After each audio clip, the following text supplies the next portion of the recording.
In the previous lesson, we saw some materials effects and some light effects that we can apply if we are doing like product design rendering or product visualization. In this video, we're going to change scenario and we're going to work in an interior.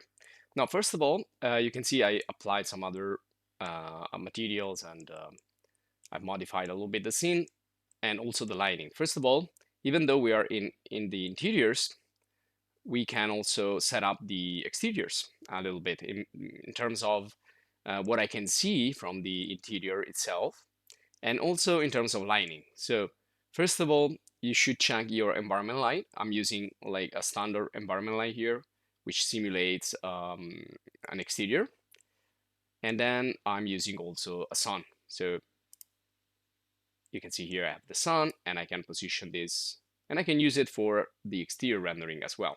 But you can also work only with the artificial lights in the interior if you don't want to use natural light from outside. So in this video, we're going to see again some additional information. And right now I'm using a material here called glass material, which I found here in Blender Kit. So if you look for glass, and the one that I'm using is the simple glass, so clean glass. So just look for clean glass. And why I'm using this, because I found with other glass that they didn't let the sunlight go through the glass. So you don't want to have that. You want the sun to be able to get inside so that you can create some lighting thanks to the sun. And once you put the sun and you rotate it in order for that to get inside, you will get also the lighting of the sun. And that's one type of lighting that you need in the interior. I'm going to render this quickly so you can see some effects that I have added in terms of lighting. So you can see also the natural light coming from outside, from the environment and from the sun, which we already talked before. And I'm going to show you how you can put a portal light. A portal light is a light that will take the lighting from the outside and it's going to push it in the inside. So it's kind of increasing the lightness in an interior space. When you are in an exterior, well, that's less of an issue because you get the direct lighting from the sun and the environment, and this is too bright in this case for the exterior, but I think it's good for the interior. Usually you need to calibrate this like if you were using a camera and you're working with the shutter. So usually when you are in an interior, you perceive the exteriors to be brighter than when you are in an exterior. So your objective is to simulate what happens in reality. Then I'm going to show you how you can also create some spotlights with a combination of emissive light and IS light, which is a more realistic spotlight that you can get with a specific texture that you get from the web. And then you can multiply this by using the array, using the vertex array mode, which we already discovered previously. But also I want to talk more about the textures and the unwrapping. So I'm just going to go using this right now.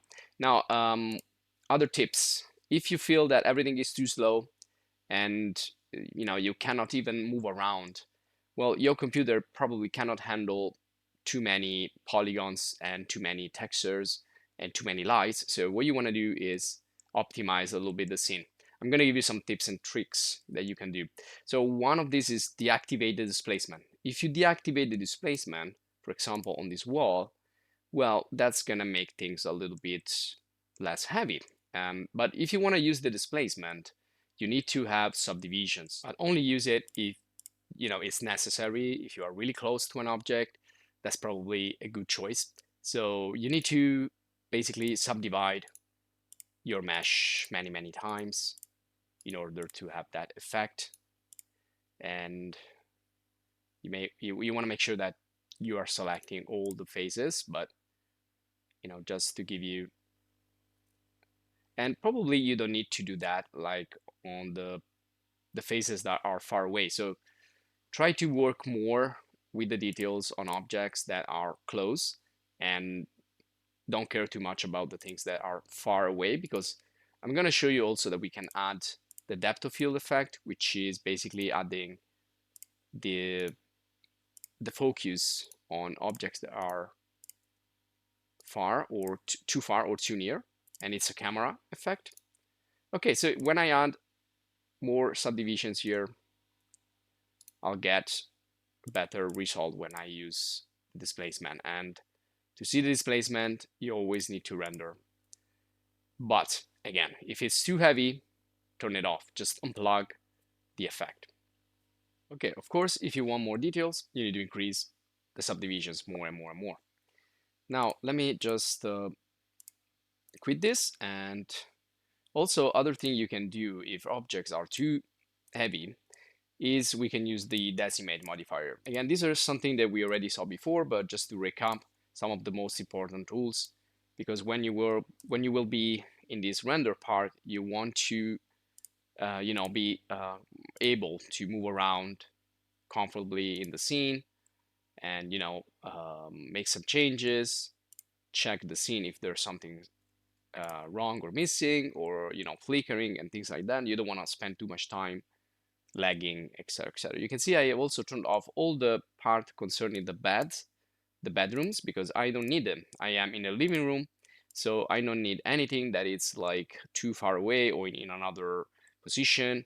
So also another thing we can do, either in the view and in the render, is cut part of the scene. You can do that with the view clipping start and end. So you can see here the end is 76 meters, but if I decrease this, so I don't need to see all of the house, I only need to see the things that I see in the camera. So everything, after 25 meters, I don't really care. Or I can also change the clip start. Make sure the clip start is not too big, otherwise it's gonna cut off like a section part of the building, and also you don't want to do that. And you can set that also in the camera. In the camera, if we go here, let's check some additional settings of the camera. So let's select the data panel for the camera. So we can change the focal length, and that will affect also the depth of field. And we have other parameters here. Also, there you go. We have clip start, clip end. You can see I set up this to be 25 meter. And well, we have other tools that we may or may not use. And this is the depth of field. Now the depth of field acts on the f-stop. So the higher is the f-stop, the less defocus you will have. If you want something really blurred, so out of focus, you need to drop down the f-stop. And you need to decide also the focus, so where the focus of this render is going to be. And you can define here just by typing. So I can say, okay, the focus is going to be 4 meters. So everything that is closer to 4 meters is going to be gradually blurred. And also after 4 meters is going to be gradually blurred. Or we can pick an object. So I can say, okay, this pillow here is going to be the center of my focus in the render. And that's going to hide also some defects and some details in the background that you don't really want to spend too much time on, like handles or little details that we don't care to see too much.